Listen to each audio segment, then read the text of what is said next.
I was worried transfiguration would be too difficult, but it turns out I have a knack for switching spells. Mother says it's my indecisive nature.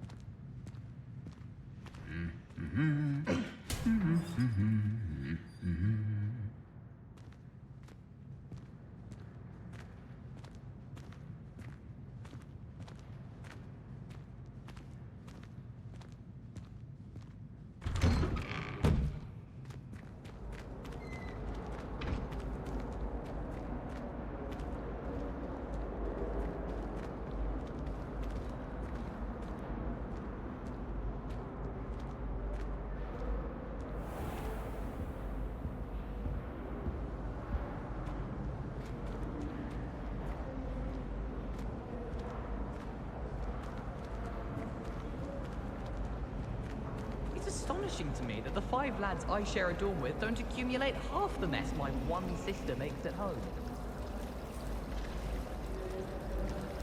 I should like to retire to a small hamlet when I'm older. One just like Brockborough. It was terrifying.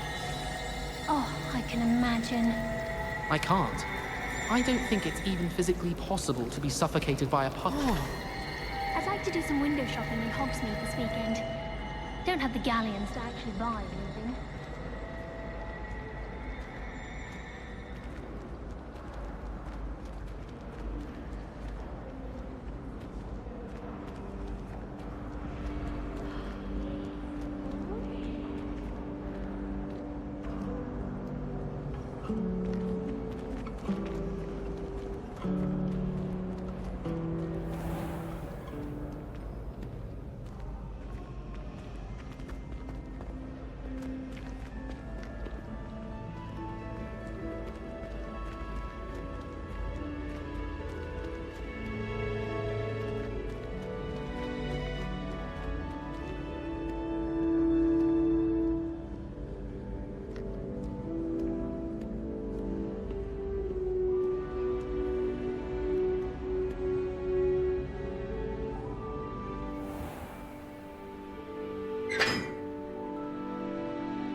I don't find potions bearable at all.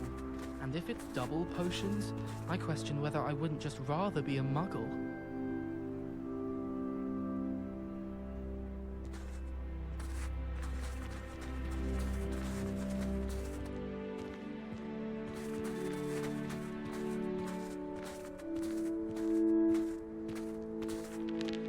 Well, I woke up to one. Wriggling its foul little tongue up my nose it was.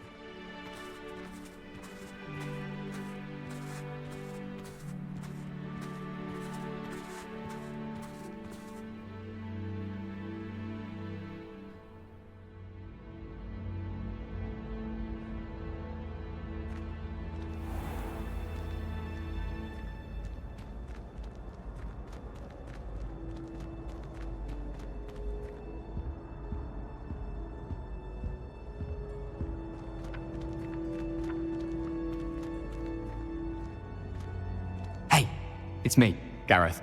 Do you have a moment? Were you calling me, Gareth? I was. After you helped me with that fupa feather and potions, I reckoned you might be just the person I need. You see, I have an idea for a fizzing Whizbee-inspired beverage, but I'm missing a key ingredient.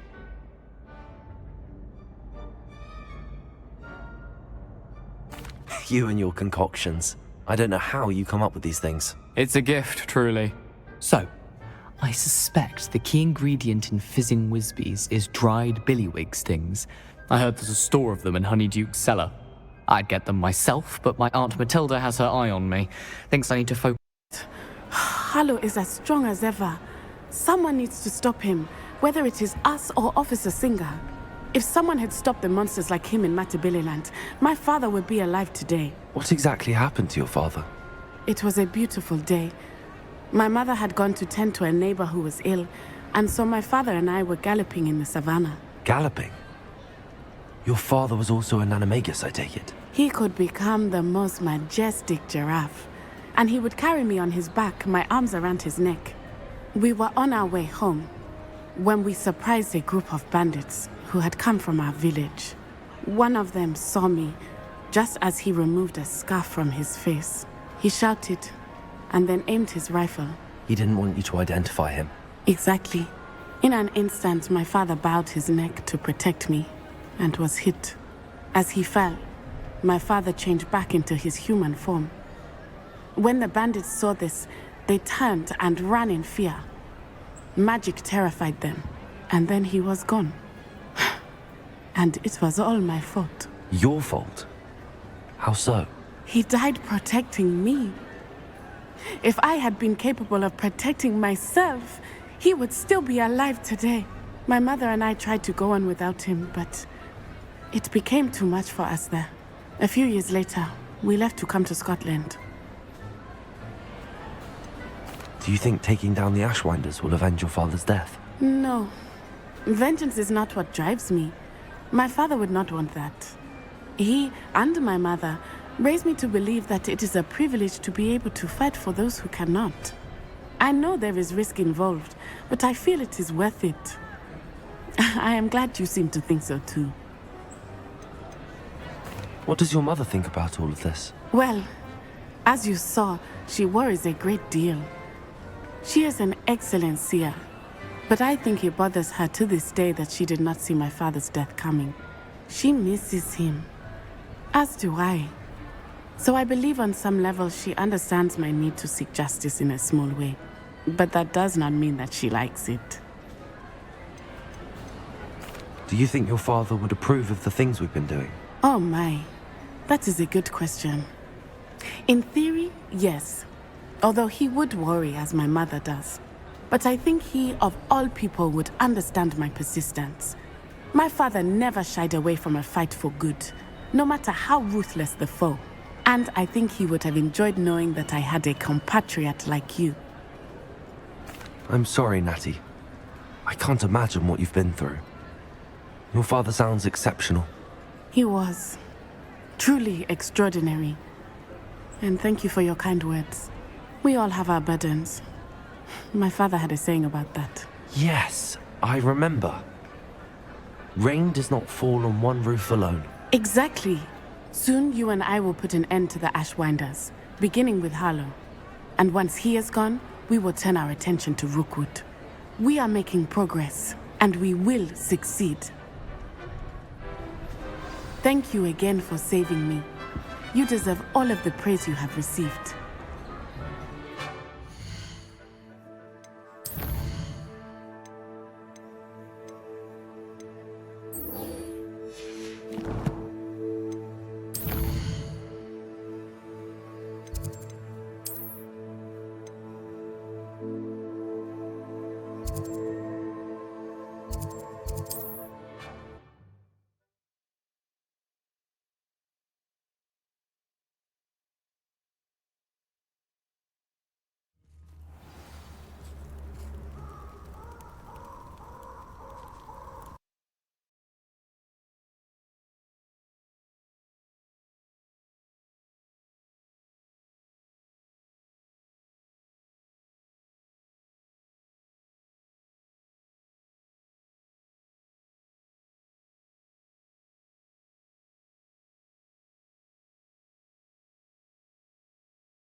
Time to go a little quicker.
I can do this. I can do this. They will want to help. At least we're out of the classroom. Is this where we're meeting the centaurs? Well, they don't exactly know we're coming, so it's less of a meeting and more of a surprise, I suppose. I'm not sure about this. I can't imagine they're fond of being surprised. We don't have a choice if we want to help the Snidgets. Perhaps they'll be able to tell that we're sincere. There's something about them that's so knowing. It's almost unnerving. I suppose they are known for having an air of omniscience. That's exactly the right word. Never mind. What is it? It's nothing, truly. We've no secrets to hide. That's what...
Ugh.